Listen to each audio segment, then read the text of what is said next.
ജയ് ശ്രീറാം. പ്രാണപ്രതിഷ്ഠയ്ക്ക് ശേഷം 100 ദിവസം നീണ്ട കാത്തിരിപ്പ് വല്ലാതെ വേദന ഉണ്ടാക്കി. അപ്പോൾ ഒന്ന് ആലോചിക്കണം, നമ്മുടെ പൂർവ്വസൂരികൾ 5 തലമുറ 500-ൽ പരം വർഷങ്ങൾ എങ്ങനെയായിരിക്കാം രാമന്റെ ജന്മസ്ഥാനം തിരിച്ചു പിടിക്കാൻ രാമന്റെ പ്രതിഷ്ഠയ്ക്ക് വേണ്ടി കാത്തിരുന്നത്. ഒരു തലമുറ അവരുടെ ദൈവത്തിന് വേണ്ടി ഒരു ക്ഷേത്രം ഉണ്ടാക്കുക. ആ ക്ഷേത്രത്തിൽ ഈ നാടിന്റെ സനാതന ധർമ്മ വിശ്വാസികൾക്കെല്ലാം എത്തിച്ചേരാൻ പറ്റും. അവർക്ക് ആശ്രയമായ ഒരു ക്ഷേത്രം. അതിനായി സമാധാനത്തോടുകൂടി, സമർപ്പണത്തോടുകൂടി, ത്യാഗത്തോടുകൂടി, വിശ്വാസത്തോടുകൂടി അവർ കാത്തിരുന്നു. ആ സുദിനം 2024 ജനുവരി 22 പ്രാണപ്രതിഷ്ഠയോടുകൂടി പൂർത്തിയായി.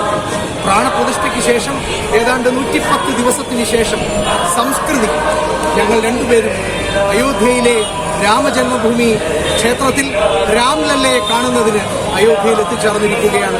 സന്തോഷത്തോടുകൂടി, അഭിമാനത്തോടുകൂടി.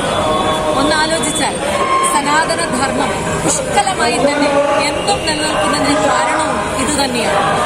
കാരണം സനാതനം എന്നത് എന്നെന്നും നിലനിൽക്കുന്നത് എന്നുള്ളത് ധർമ്മം, ഏറ്റവും ധാർമ്മികനായ രാജാവ്, പുത്രധർമ്മം, സഹോദരധർമ്മം, രാജധർമ്മം, ഭർത്തൃധർമ്മം, ഇങ്ങനെ ഒരു ആൾക്ക് ഏർപ്പെടാവുന്ന എല്ലാ കൃത്യങ്ങളിലും കൃത്യമായി ഏർപ്പെടുകയും അത് ധർമ്മനിബദ്ധമായി ചെയ്തു എന്നതാണ് രാമനെ മറ്റാളുകളിൽ നിന്ന് വേറിട്ട് നിർത്തുന്നത്. രാമായണം ആ അർത്ഥത്തിൽ നമ്മുടെ നാട്ടിലെ ശക്തമായ ഇതിഹാസവും ഇവിടുത്തെ മണ്ണിനോട് ചേർന്ന് തന്നെ നിൽക്കുന്ന ധാർമ്മിക ഗ്രന്ഥവും ആയി മാറും. അയോധ്യ അങ്ങനെയെങ്കിൽ സാംസ്കാരിക തലസ്ഥാനമാണ് ഭാരതത്തിന്റെ, അല്ലെങ്കിൽ ലോകത്തിന്റെ എന്ന് തന്നെ നമുക്ക് പറയാൻ സാധിക്കും.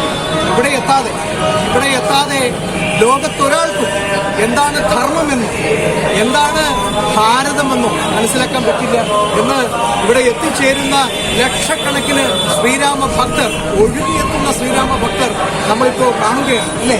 ഭാരതം ധർമ്മം രക്ഷതി രക്ഷിത. ധർമ്മം തന്നെയാണ് നിങ്ങളെ രക്ഷിക്കുക. ആ ധർമ്മത്തെ രക്ഷിക്കേണ്ടത് നിങ്ങളുടെ ബാധ്യത. ഇങ്ങനെ പറയുന്ന ഈ സനാതന ധർമ്മത്തിന്റെ കൃത്യമായ നിദാനമായ രാമജന്മഭൂമി, അതിന്റെ പുഷ്കലമായ കാലഘട്ടവും ഭാരതം ഒരുപക്ഷെ ലോകത്തിന് വരച്ചു കാട്ടുന്ന ധാർമ്മികതയുടെ ഒരു മുദ്രാവാക്യവുമായി, ധാർമ്മികതയുടെ ഒരു ബിംബവുമായി നിലനിൽക്കുന്നത് കാണുന്നത് എത്ര ശ്രേയസ്കരമാണ്, അല്ലെ? സ്വയം ധർമ്മത്തിൽ ജീവിക്കുക, ധർമ്മം പ്രവർത്തിക്കുക എന്നതിനോടൊപ്പം തന്നെ ധർമ്മ സംസ്ഥാപനത്തിനായി തന്റെ ജീവിതത്തെ മാറ്റിവെക്കുക. നരനായി ജനിച്ച് ധർമ്മത്തിൽ ജീവിച്ച് ധർമ്മ സംസ്ഥാപനത്തിലൂടെ നാരായണനായി മാറിയ മര്യാദാ പുരുഷോത്തമനായ ശ്രീരാമചന്ദ്രദേവന്റെ അയോധ്യ. ഇതിന്റെ സമീപ പ്രദേശങ്ങളിലൊക്കെ രാമായണവുമായി ബന്ധപ്പെട്ട എല്ലാ സംഭവങ്ങളും ഞങ്ങളിങ്ങനെ നേരിൽ കാണുകയായിരുന്നു, അല്ലേ? ഇവിടെയൊക്കെ നമ്മൾ പോയി.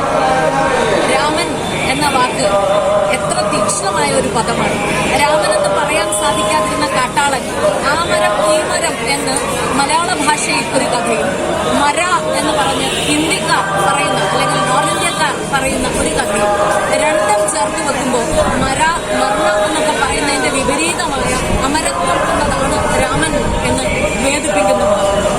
ഇങ്ങനെ ഒന്ന് ആലോചിച്ച് നോക്കിയാൽ ഭാരതം ഒരുപക്ഷെ ലോകത്തോട് രാമൻ എന്ന് പറയുന്ന ശക്തമായ ധാർമ്മിക ബിംബത്തെ ഉയർത്തിക്കാട്ടി ഇതാണ് ഭാരതമെന്നും ഈ ഭാരതത്തിന്റെ സംസ്കൃതി ഇത്ര ഉജ്ജ്വലമാണെന്നും ഉറക്കെ തന്നെ ലോകത്തോട് പറയുന്നുണ്ട്.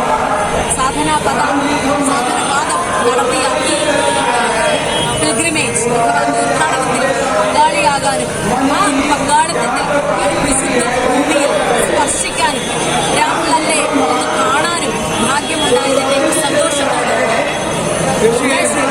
ജയ് ശ്രീറാം. രാമോ വിഗ്രഹവാൻ ധർമ്മ എന്നും സഹസ്രനാമ തത്തുല്യം രാമം. ശ്രീരാമ ജയം.